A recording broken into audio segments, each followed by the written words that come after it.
जय हिंद। देखो आज छोटा सा टॉपिक है, वो इसलिए है पर सबसे पहले तो आप एक काम करो, पोस्ट पढ़ो जो आपको भी दिख रही है, सब पॉज करके वीडियो को रोक के ये पोस्ट पढ़ लो। पढ़ ली होगी। अब बात सुनो पूरी। इसमें क्या लिखा है आपने पढ़ लिया होगा बहुत अच्छी तरीके से कि धर्म ने तो स्त्री को सती बनाया है, ठीक है, और संविधान ने प्रधानमंत्री हो। बात सही है, प्रधानमंत्री बनी, सब कुछ बनी है, मैं इस बात से बिल्कुल सहमत हूँ। लेकिन जो शब्द लिखा है कि धर्म ने, ये सबसे बड़ी कमी की है। कोई मीनू प्रजापति करके है, मैं उन्हें सीधे तौर पर बता दूँ, अगर मुझसे बड़ी हो तो सुनो दीदी, और मुझसे छोटी है तो बहन, मेरी बात सुनियो। अगर आप किसी भी तरीके से ये चीज़ बोल रहे हो तो बिल्कुल सरासर गलत है, मुँह पे सुन लियो, ठीक है ना। अगर आपका संविधान इतना ही सही होता ना तो उसके अंदर 100+ संशोधन ना होते। आपके संविधान में 100+ संशोधन हुए हैं, अगर नहीं पढ़ा तो चित्री जाकर पढ़ लियो, ठीक है ना। क्योंकि जो ये ज्ञान फैल रहा है ना सोशल मीडिया पे आधा अधूरा, इससे कोई फ़ायदा नहीं है। ज्ञान तब फैलना चाहिए तब जाकर पूरा नॉलेज हो, ठीक है। गीता जितने वेद है पुराने किसी में भी सारे उठाकर पढ़ लो और मुझे उसकी कॉपी भेज दियो एक बार। वहाँ यहाँ लिखा हुआ है कि सती को मतलब स्त्री को सती समझा जाएगा, उसके हस्बैंड के मरने के बाद उसे उन्हीं के साथ जला दिया जाएगा। अगर ऐसा किसी भी वेद में, किसी भी ग्रंथ में, किसी भी चीज़ में लिख रहा हो ना, और किसी भी धर्म के ग्रंथ में लिख रहा हो तो मुझे बता दियो आगे, ठीक है ना। और धर्म के पढ़े नहीं, शायद हो भी, मैं कहता नहीं, लेकिन अगर किसी भी वेद, गीता और किसी भी पुराण में लिख रहा हो तो प्लीज़ मुझे टैग कर दियो उस चीज़ को, ठीक है ना। इसलिए क्योंकि जो ये अलग ज्ञान पे लो ना, ये बहुत ज़्यादा गलत है। और आपका संविधान मैंने फिर बोला कितने से होता, तो आप जानते हो कि उसके अंदर संविधान संशोधन कभी नहीं होते, ठीक है ना।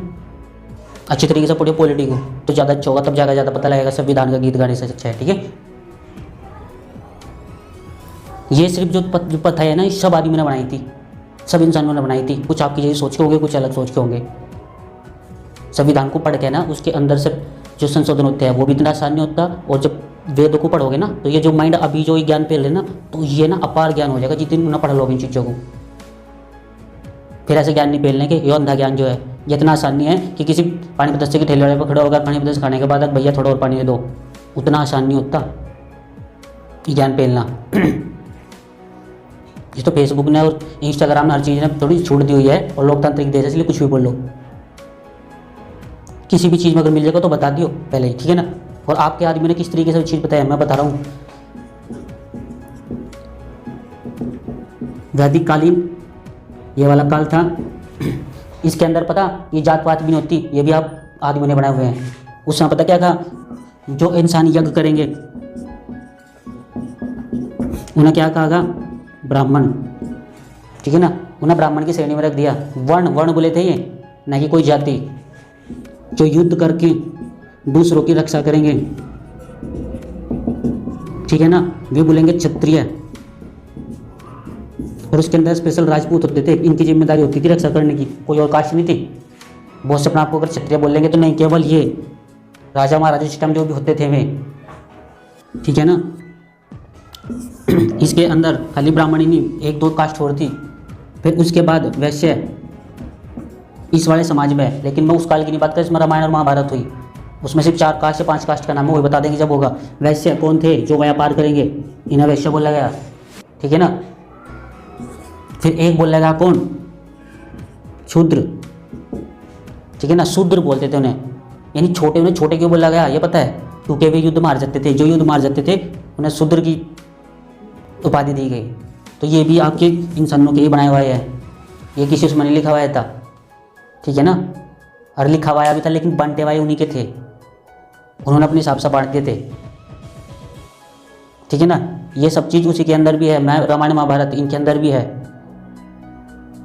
लेकिन उसके बावजूद जो बांटने का काम है ना, फिर कास्टों को यहाँ से पता नहीं कितनी कास्ट बात है कि मैं ये हूँ मैं हूँ, मतलब सही मायनों में राजपूत का काम होता था ये चीज़ों का।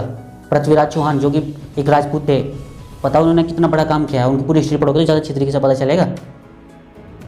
आधा अधूरा ज्ञान नहीं फैलना चाहिए कभी भी, बोला ना वो, half education is very dangerous. अगर आधा अधूरा ज्ञान है ना हमेशा खतरनाक होगा, तो थोड़ा ध्यान दिया करो और पढ़ाई अच्छी तरीके से करो। फेसबुक से थोड़ा ध्यान हटा के और पढ़ाई पे चल दोगे तो दिमाग में बिल्कुल सही पढ़ाई भी जाएगी और दिमाग बिल्कुल शांत और शुद्ध रहेगा हमेशा।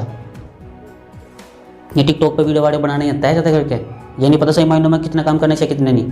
तो थोड़ा ध्यान दो उस चीज़ के लिए, और जो ये बेकार का ज्ञान है ना अपने दिमाग से भी निकाल लो और इन्हें फेसबुक पर भी मत डालो तो ज़्यादा अच्छा होगा, ठीक है ना। और अपने संविधान के संशोधन जितने हैं ना उन्हें रोकना शुरू करो तो ज़्यादा अच्छा होगा। उसके अंदर आज भी इतनी मतलब चीज़ों की कमियां हैं जिनके अंदर संशोधन होने बहुत जरूरी है, और ये रुकेंगे नहीं, ये होते रहेंगे संशोधन। कुछ इंसान अपनी ज़रूरतों के अनुसार करेगा और कुछ में रियली में ही संशोधन की जरूरत पड़ेगी। राजनीति जब करनी चाहिए जब आ जाए, ऐसी राजनीति करना चाहिए। राजनीति भी तभी होती है जब अपने पास थोड़ी एजुकेशन हो। जब एजुकेशन है ही नहीं तो राजनीति भी करना अच्छी बात नहीं होता, ठीक है ना। और उन स्टूडेंट जो बिल्कुल भी पढ़ाई पे ध्यान नहीं देते, खास करके बॉयज़, लड़के, भाई अच्छी तरीके से पढ़ लो तो ज़्यादा अच्छा है, नहीं तो ब्याह में ना जाके बर्तन बन जाओगे, शादियों के बर्तन, समझ गए होंगे, तो ज़्यादा अच्छा है, ठीक है। और प्लीज़ मीनू प्रजापति जो भी हो आप, तो ऐसा ज्ञान अपने पास रखो, आगे शेयर मत करियो, ठीक है ना।